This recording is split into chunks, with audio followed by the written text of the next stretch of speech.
ایک آپ کہہ لیں کہ جی مدخلیت کا اگر آپ نے مطالعہ کرنا ہو، کوئی تقریباً 1000 پیجز کا ایک اچھا تھیسز ہے، مقالہ ہے، بلکہ اس میں سے پی ایچ ڈی کے 2-4 تھیسز نکل سکتے ہیں. ابوالحسن الماربی کا، یہ یمن میں رابطہ اہل حدیث کے یہ آپ کہہ لیں کہ جی صدر بھی رہے ہیں. تو ان کا جو مقالہ ہے وہ الدفاع عن اہل الاتباع کے نام سے. تو اس میں انہوں نے مطلب سمرائز کیا ہے کہ مدخلیت بیسیکلی کیا ہے. تو انہوں نے 41 کے قریب جو ہے 41 علامتیں بیان کی ہیں کہ یہ مدخلیت کی علامتیں ہیں. اگر آپ کو کہیں پہ بھی نظر آئے تو یہ بیسیکلی مدخلی سوچ ہے. ابوالحسن الماربی اصل میں انہی سے علیحدہ ہونے والے ہیں. اچھا. ہاں مطلب انہی میں سے تھی اور اسی گروپ کا حصہ. ہاں اسی گروپ کا حصہ تھے. ٹھیک.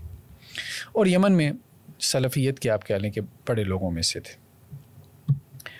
تو اچھا اب یہ مطلب اب صرف میں تھوڑا سا اس میں سے پڑھ کے بتا دیتا ہوں. ہاں کہ کیا کیا انہوں نے علامات بیان کی ہیں. انہوں نے کہا جی ایسے لوگوں سے جو ہے نا وہ خود بھی بچیں اور اپنے دینی ادارے بھی بچائیں، کیونکہ اس سے پہلے جو ہے وہ داعش کی تکفیری سوچ جو ہے وہ مدارس میں پھیلی، خاص طور پہ سلفی مدارس میں، اور بعض سلفی مدارس نے ان کو ویلکم کیا اور وہ آسمان سے زمین پر آ گئے.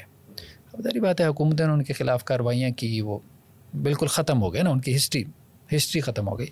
تو مدارس کو بھی چاہیے کہ اس فکر سے بچیں. انتہا پسندانہ داعش کی طرح کی یہ سوچ ہے اور یہ ان کی علامات ہیں. اگر یہ علامات آپ کو اپنے اساتذہ میں نظر آ رہی ہیں یا کسی مدرسے میں نظر آ رہی ہیں، اوائڈ کریں، اس میں اپنے بچوں کو نہ بھیجیں. اچھا اب وہ یہ کہتے ہیں کہ جی سب سے پہلی جو ہے نا وہ ان کی نشانی یہ ہے کہ لوگوں کو بدتی، فاسق، فاجر، گناہ گار قرار دینے میں غلو سے کام لیتے ہیں، اور جن علماء میں بدعت نہیں بھی ہوتی تو ان کو بھی بدتی کا ٹائٹل دے دیتے ہیں. مطلب بدعت کا فتویٰ گویا کہ ان کی زبان کی نوک پر ہوتا ہے. دوسری نشانی یہ ہے کہ اپنے مخالف جو علماء ہوتے ہیں نا، مطلب جو ان کی فکر کے خلاف سوچ رکھتے ہیں، ان کی چھوٹی چھوٹی غلطیاں پکڑتے ہیں، اس کو خوب نشر کرتے ہیں، اور پھر لوگوں کو ان علماء سے متنفر کرنے کے لیے کوشش کرتے رہتے ہیں. ٹھیک. تیسری یہ ہے کہ اگر ان کے مخالف علماء جو ہیں، اگر ان کی بات میں کوئی 2 احتمالات ہوں، اور بڑا انہوں نے گہرے ریسرچ کی، پاسبلٹیز ہوں. ہاں 2 پاسبلٹیز ہوں، ایک پازیٹیو اچھا معنی نکل سکتا ہو، ایک برا، تو ہمیشہ برا معنی نکالیں گے اور اس کا پازیٹیو معنی اس کی طرف ان کا ذہن نہیں جائے گا. اور انہوں نے بہت سی اپنی اس کتاب کے اندر مثالیں بھی دی ہیں، یعنی ہر ایک کے اگینسٹ انہوں نے مثالیں دی ہیں کہ کس طریقے سے دیکھیں انہوں نے کس کی ٹیکسٹ کے ساتھ یہ کیا. ایک یہ بھی ہے کہ مخالف اہل سنت کے علماء کو برے القابات سے نوازتے ہیں، خبیث، دجال، کذاب، ضال، مضل، چھپا ہوا رافضی، چھپا ہوا حزبی. یہ سارے ٹائٹل جو ہے نا سلفی علماء کو جو ان کے مخالف فکر رکھتا ہے اس کو وہ اخوانی بھی ایک ٹائٹل آ گیا، اخوانی بھی دے، قطبی بھی، یہ بھی کہتے ہیں. اسی طرح اگر کسی عالم دین سے کوئی خطا ہو گئی اور ہو جاتی ہے، ٹھیک ہے، اب انہوں نے وہ خطا جو ہے وہ ان کے اس میں نظر میں آ گئی، تو اب اگر وہ عالم دین اس خطا سے رجوع بھی کر لے گا نا، پھر بھی اس کی جان نہیں چھوڑیں گے اور اس کو پروپوگیٹ کریں گے، پھیلائیں گے. مطلب اس نے آ کے مطلب لکھ دیا یار وہ غلطی ہو گئی تھی مجھ سے، اس کے باوجود اس کا تذکرہ کریں گے، اس کو پھیلاتے رہیں گے. ٹھیک. تو وہ مجھے یاد آ رہا ہے، وہ اپنا محمد علی صاحب بھی ان کے ساتھ بھی ایسا سین ہوا تھا.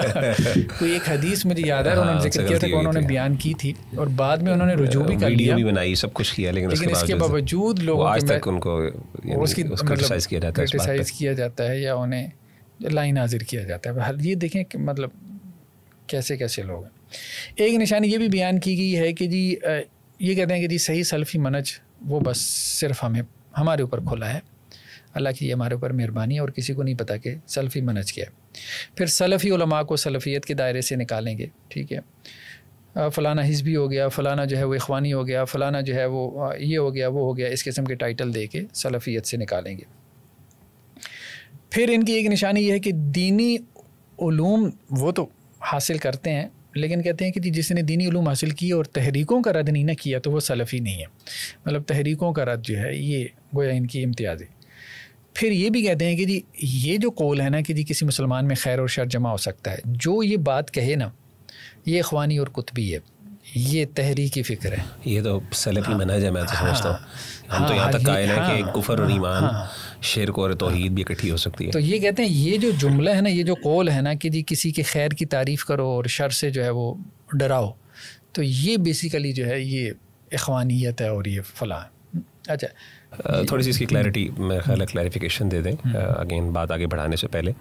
یعنی فار ایگزامپل ہمارے یہاں بہت سے ایسے انڈیویجولس ہیں, اسکالرز ہیں جن میں خیر کا پہلو بھی ہے, شر بھی ہے, غلطیاں بھی ہیں اور اچھی چیزیں بھی ہیں, اور جنرلی یعنی ایک ماڈریٹ میتھڈالوجی یہی ڈیمانڈ کرتی ہے کہ ہم ان کی اچھائیوں کو بیان کریں اور جو ان سے غلطیاں ہوئی ہیں ان کا رد بھی کریں. قرآن کا انداز بھی یہی ہے. قرآن کا انداز یہ ہے. قرآن نے یہود کے اندر اگر کوئی صفت تھی اچھی اس کو من اہل الکتاب من ان تأمنوا بقنطار یؤدیہ الیک, اہل کتاب میں سے وہ بھی ہیں کہ اگر آپ اس کو جو ہے وہ ڈھیروں سونا امانت کے طور پہ پکڑا دیں گے تو آپ کو واپس کر دے گا, اور ان میں سے بعض ایسے بھی ہیں کہ اگر اسے 1 دینار بھی دیں گے تو واپس نہیں کرے گا. ٹھیک, تو قرآن نے تو یہ ذالک بان منہم قسیسین ورہبان انہم لا یستکبرون, عیسائیوں کی تعریف کی, یہودیوں کی تعریف کی, اور باقی کیا ہے مسلمانوں کی تعریف جائز. تو یہ معاملہ ہے. تو یہ ذرا زیادہ انتہا کے اوپر ہے اس معاملے میں. اچھا, اس کے بعد یہ کہتے ہیں کہ جی اصل چیز جو ہے نا وہ مسائل منہج ہے. ٹھیک ہے, مطلب دین کا جو ہے وہ کرکس ان کے نزدیک جو ہے وہ مسائل منہج ہیں, اور مسائل منہج وہ انہوں نے اس کی ایک لسٹ بنائی ہوئی ہے. کوئی عالم ان مسائل سے ذرا آگے پیچھے ہو جائے تو وہ ان کے نزدیک جو ہے وہ حزبی ہو جاتا ہے, اور بلکہ ان کا کہنا یہ ہوتا ہے کہ بھائی یہ جو حزبی ہے نا, جس کو انہوں نے حزبی کا ٹائٹل دے دیا, یہ بیسیکلی جو ہے وہ جو اصل بیتی ہے نا, وہ جو جسے رافضی اور وہ کہ اس سے بھی زیادہ یہ خطرناک ہے. مطلب چونکہ یہ سلفیوں میں بیٹھا ہوا ہے نا, کس طرح سے وہ اب دیکھیں نا, وہی جو یہودی کہتے تھے مشرکین کے حوالے سے کہ جی یہ مشرکین جو ہے وہ مسلمانوں سے کیا ہیں, وہ بہتر ہے. حالانکہ مسلمان جو ہے وہ ان کے زیادہ قریب تھے. مشرکین تو بت پرست تھے, لیکن دشمنی کے اندر عداوت کے اندر جو ہے وہ یہ معاملہ ان کا تھا.